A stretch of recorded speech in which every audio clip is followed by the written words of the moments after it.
O FMI reduziu a projeção de inflação no Brasil de 9,4% para 6% em 2022. A informação consta no relatório de Perspectiva Econômica Regional do Hemisfério Ocidental do Fundo. Para 2023, a instituição manteve a previsão de 4,7% para a inflação. Afirmou o relatório, abro aspas, depois de retirar o apoio excepcional ao combate da pandemia, o governo aprovou medidas para reduzir impostos, para diminuir preços de energia e expandir a rede de proteção social. Fecho aspas. Você, Fernão? O Lula é macaco velho, né? Eu vi uma foto dele hoje lá em Trancoso, tomou um escaldão, né? Tomou um sol desgraçado, tá com a cara toda vermelha, parece um tomatão. E ele deve estar bem lá, porque ali virou Trancoso, que já foi um lugar de hippie, hoje é um lugar de bilionários, né? Milionários internacionais. E esse é um dos eleitorados dele, né? Então tá lá também. Diga, Paulo. Essa notícia que você traz do FMI, o que me deixa mais frustrado é que o Lula é um sortudo do caceta.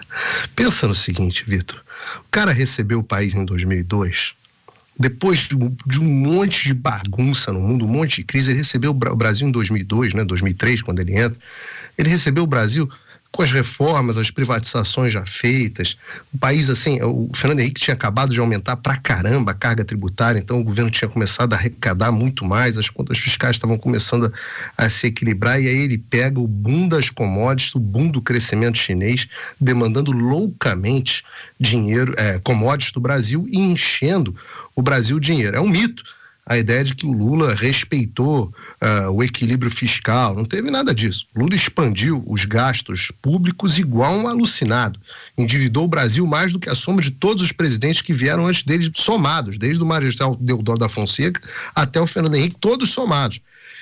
A expansão que ele fez no gasto público é sem precedente, uma quantidade de concurso aumentou, é assim, uma coisa impressionante. Só que ele deu muita sorte que a arrecadação foi aumentando junto. O país crescia por causa desse boom de commodities e das reformas feitas naquele momento, o país crescia, o governo ficava cheio de dinheiro e ele pôde fazer a farra que fez, tanto nos esquemas de corrupção do PT, os múltiplos, né, Mensalão, Petrolão e tudo mais, não precisamos falar mais sobre isso, mas também distribuindo dinheiro para os amigos dele na América Latina e tudo mais, e ainda conseguiu fazer uma série de projetos e com isso governar ali num mar de almirante espetacular. Agora, ele chega de novo, ao que tudo indica, ao poder em janeiro, com o Brasil, pela primeira vez na minha vida, primeira vez, desde que eu nunca vi isso, o Brasil vai ter mais crescimento econômico do que a China e inflação mais baixa do que a gente tem aqui nos Estados Unidos.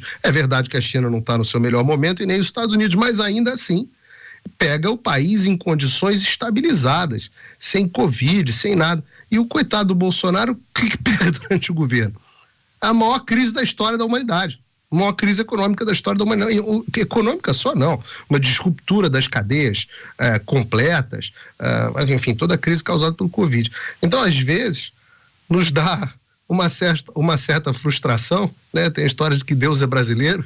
Eu não sei se Deus é brasileiro, porque quando a gente pega um governo que é probo, correto, e que quer as reformas, a gente pega a maior crise da história. Aí a gente entrega o governo para a mão de um inepto, incompetente e que tem pouco apreço pela administração pública, e ele pega ao que tudo indica, vai pegar um baita marra de almirante. E pior, ainda vai pegar como governador em favor dele, o governador, um baita governador em São Paulo, que é a locomotiva econômica do país. Então, corre risco de São Paulo ir tão bem que acerte as obradas lá que o Lula vai fazer na administração econômica dele.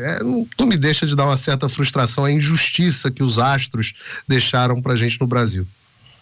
Você, Ana, temos 1 minuto e meio. Vitor, essa informação, né, de que o FMI reduz projeção de inflação no Brasil para 2022, não tem como nós não conectarmos essa informação com, acho que todo o contexto do programa de hoje, que é o respeito à Constituição, porque como o Paulo disse, o Brasil, o presidente Bolsonaro, o ministro Paulo Guedes vai entregar um Brasil aí de vento em popa para a próxima administração, mas o que será do Brasil com números econômicos tão expressivos até diante do mundo, numa pós-pandemia? O que será desse Brasil que está saindo economicamente forte dos últimos 4 anos sem o império das leis? A Lava Jato veio, deu um banho de justiça ao Brasil, o brasileiro sonhou, viu peixes grandes, corruptos sendo presos em primeira instância, condenações reafirmadas em segunda, e aí veio o desmonte da Lava Jato e o brasileiro ficou preocupado. E no caminho desse desmonte, no caminho do establishment, jogando o Brasil para longe do império das leis, apareceu a eleição do presidente Jair Bolsonaro. Colocou o Brasil de novo, o povo brasileiro, no eixo da boa discussão, do império das leis, de boas reformas, teto dos gastos, MP da liberdade econômica, do saneamento. E aí agora fica a dúvida se isso tudo vai ser respeitado, se o legado da Lava Jato vai ser respeitado. Ontem mostramos aqui que mais de quase 500 milhões de reais agora, recentemente, essa semana, foram devolvidos aos cofres públicos. E o que será do império da lei? Isso é uma pergunta que o brasileiro vai ter que pagar para ver em 2023, principalmente com Lula indicando 2 ministros para o STF. Cabe a nós agora fazermos pressão no Senado para que, se esses nomes não respeitarem as leis, eles sejam barrados ali.